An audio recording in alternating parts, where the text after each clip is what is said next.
ಹೆಸರು ನಾರಾಯಣ ಭಗವಾನ್. ನಾನು 7ನೇ ತರಗತಿಯನ್ನು ಓದುತ್ತಿದ್ದೇನೆ. ನಾನು ಇವತ್ತು ಸರಳ ಪ್ರಯೋಗವನ್ನು ಮಾಡುತ್ತಿದ್ದೇನೆ. ಅದರ ಹೆಸರು ತೇಲುವ ವಸ್ತು ಮತ್ತು ಮುಳುಗುವ ವಸ್ತು.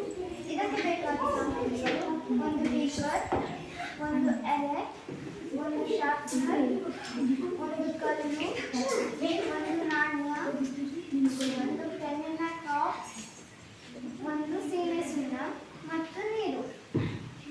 ಈಗ ನಾನು ಬೇಕರಿಯಲ್ಲಿ ನೀರನ್ನು ಹಾಕುತ್ತೇನೆ.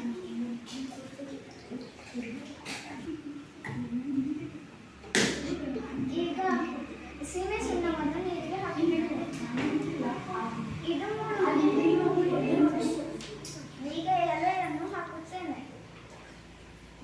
ಇದು ತೇಲಿತು. ಪೆನ್ನಿನ ಟಾಪ್ ಅನ್ನು ಹಾಕುತ್ತೇನೆ. ಇದು ತೇಲಿತು. ಕಲ್ಲನ್ನು ಹಾಕುತ್ತೇನೆ. ಮುಳುಗಿತು. ಕಾಯಿನ್ ಅನ್ನು ಹಾಕುತ್ತೇನೆ.